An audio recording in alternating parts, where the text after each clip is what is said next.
Hoy vamos a hacer un análisis a fondo de una serie de textos con una idea central que, bueno, choca bastante con la visión más extendida sobre la homosexualidad. Es una tesis, ¿eh?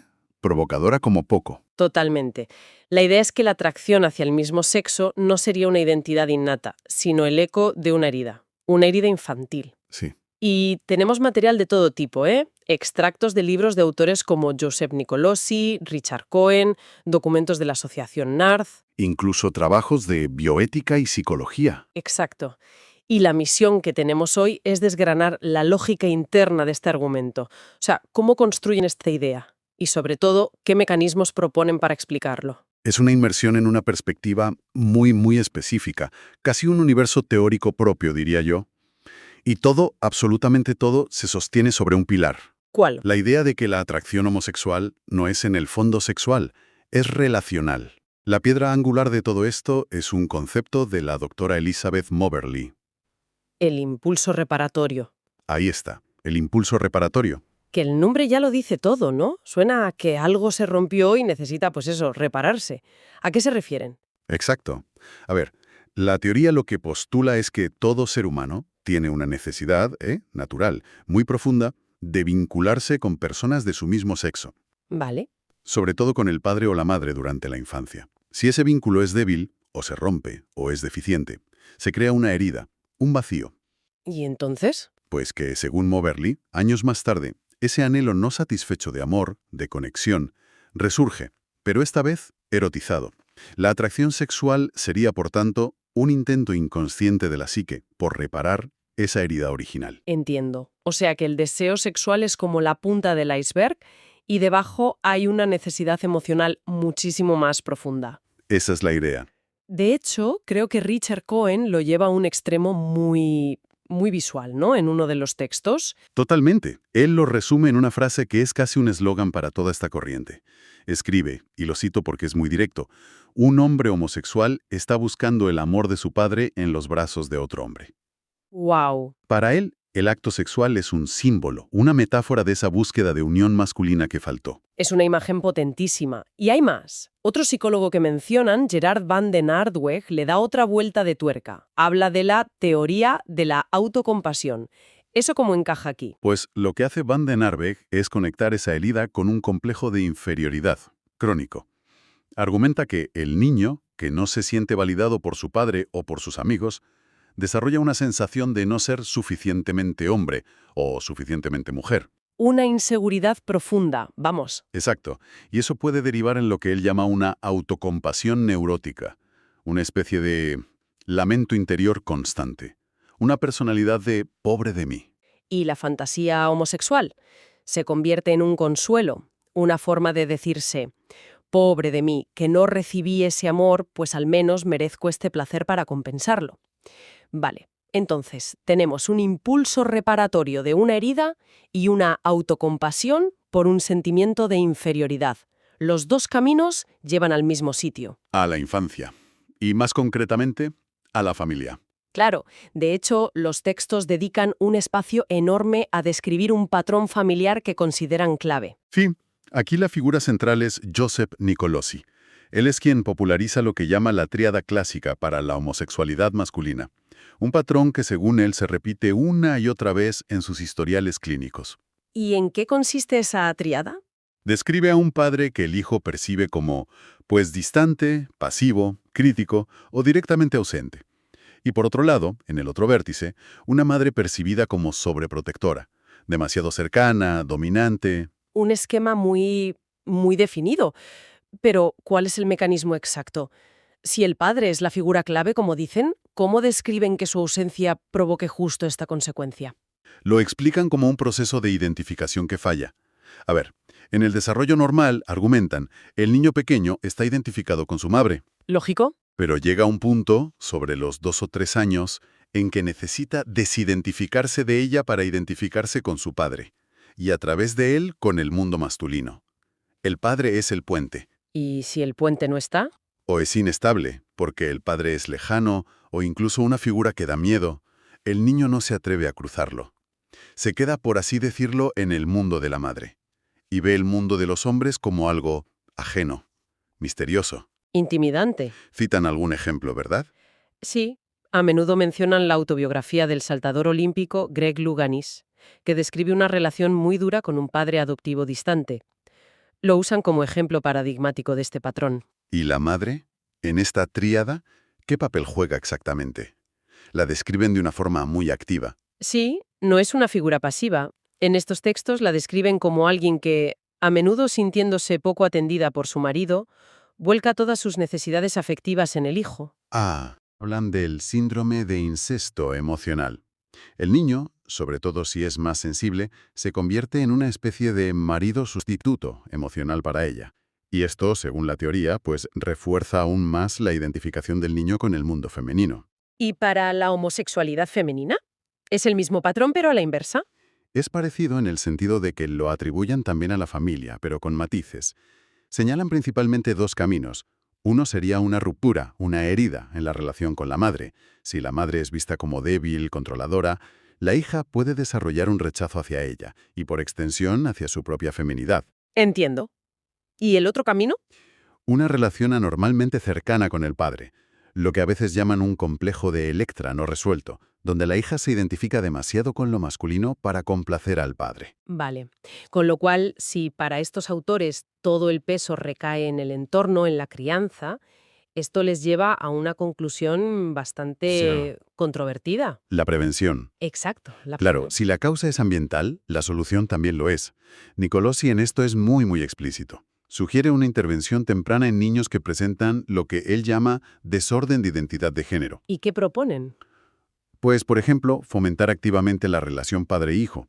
Una de las actividades que menciona son los juegos de peleas, el juego físico rudo con el padre. Juegos de peleas. ¿Y cuál sería la lógica terapéutica detrás de eso? La idea que exponen es que muchos niños que ellos llaman prehomosexuales tienen, según sus observaciones, un temperamento más sensible y un miedo al juego físico de los chicos. Ajá. El juego brusco con el padre, pero en un entorno seguro, de afecto, le permitiría al niño, bueno, experimentar la energía masculina sin miedo, sentirse más seguro en su cuerpo, en su identidad. Un momento, porque aquí hay un giro de guión tremendo. Después de construir todo este modelo psicológico, se lanzan a desmontar la biología. Es una ofensiva total. Sí, contra la idea de que se nace así. Su primer objetivo. El gen gay. Van a por él de forma sistemática. Mencionan los estudios de gemelos de Bailey y Beard de los 90 que sugerían una influencia genética, pero argumentan que tenían fallos. ¿Cómo cuáles? Pues que reclutaban a la gente a través de anuncios en revistas gay, lo que podía sesgar la muestra. Y sostienen que estudios más recientes y rigurosos han rebajado las tasas de concordancia. O sea, que los dos gemelos idénticos sean homosexuales. Exacto. A cifras que rondan apenas el 10%. Su conclusión es tajante. El gen gay es un mito. Vale, desmontan la genética. Pero ¿qué pasa con el cerebro? Porque el estudio de Simon Levey sobre el hipotálamo tuvo un impacto mediático brutal. Lo analizan, sí, pero para señalar sus debilidades. Las críticas que recogen estas fuentes son tres, principalmente. Primero, la muestra era muy pequeña. Ok. Segundo, y esto es crucial para ellos, todos los hombres homosexuales del estudio habían muerto de SIDA. Y se sabe que el VIH, las enfermedades, los medicamentos, todo eso puede afectar al cerebro. Claro. Y tercero, que el historial sexual de los hombres del grupo de control, los supuestamente heterosexuales, no se conocía con certeza. Vamos, que el estudio no prueba nada para ellos. Incluso plantean la causalidad al revés, ¿no? Sí, esa es su contrapropuesta. Hablan de la neuroplasticidad. No es que el cerebro cause la conducta, sino que los pensamientos y las conductas repetidas a lo largo del tiempo. Pueden llegar a moldear el cerebro. Exactamente. Así que las diferencias que Levey pudo encontrar podrían ser el resultado de una vida de deseos homosexuales, no su causa. Y con las hormonas son aún más directos. Dicen que, simplemente, no existen datos sólidos que apoyen un papel determinante. Entonces su conclusión es que la biología puede aportar, como mucho, un temperamento, ser más sensible, más introvertido, pero que eso solo se convierte en una predisposición si interactúa con un entorno muy específico. Justo. Y si no hay determinismo biológico, eso abre la puerta a su siguiente gran postulado. La posibilidad de cambio. Ese es el núcleo de su propuesta terapéutica. Afirman que el cambio de homosexual a heterosexual es una meta realista para quien lo desee y esté motivado. Y para respaldarlo, recurren a una figura como mínimo paradójica: Robert Spitzer. el psiquiatra Robert Spitzer. Es paradójico, desde luego, porque fue la persona clave que impulsó la votación en el 73 para que la homosexualidad se retirara de la lista de trastornos mentales.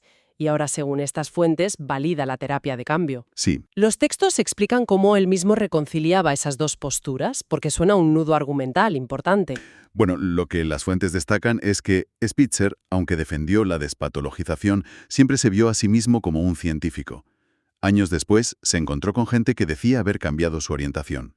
Al principio era escéptico, pero decidió hacer un estudio. ¿El estudio del 2001? Ese es.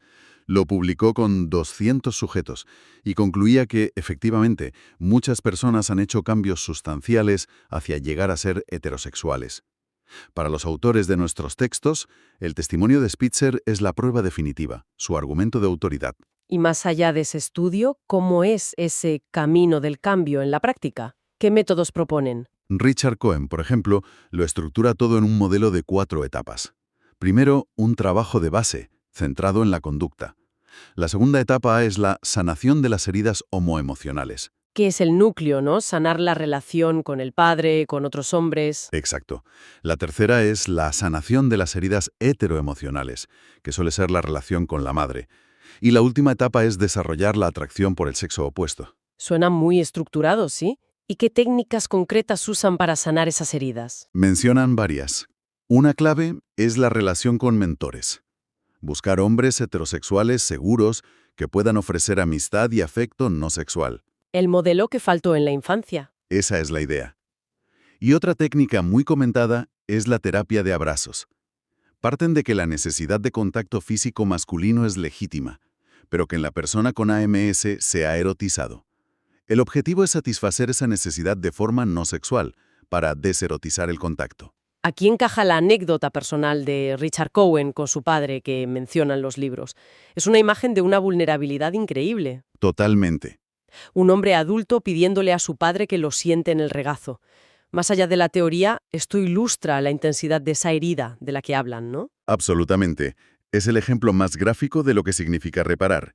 Cohen cuenta que, ya de adulto, le pidió a su padre que lo sentara en sus rodillas, y ahí, en su regazo, lloró durante mucho tiempo, liberando todo el dolor por esa falta de conexión. Para él, fue un momento de sanación crucial. ¡Qué potente! Y a nivel más técnico, más psicológico, ¿cuál es el mecanismo central que describen? Nicolosi habla mucho de bodywork, de trabajo corporal. Sí, para Nicolosi es la clave. Su teoría es que la vergüenza, el trauma, se almacena en el cuerpo. Él ayuda a sus pacientes a identificar la diferencia física entre lo que llama la postura de la vergüenza. Hombros caídos, mirada baja. Eso es. Y el estado de autoafirmación, espalda recta, pecho abierto, contacto visual. Trabajan para que el paciente pueda habitar conscientemente ese estado.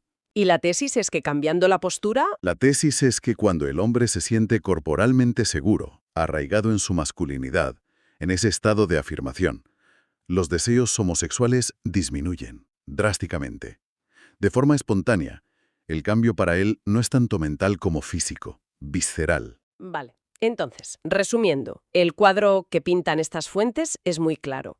La atracción hacia el mismo sexo como un síntoma de heridas del desarrollo. Principalmente en la relación con los padres.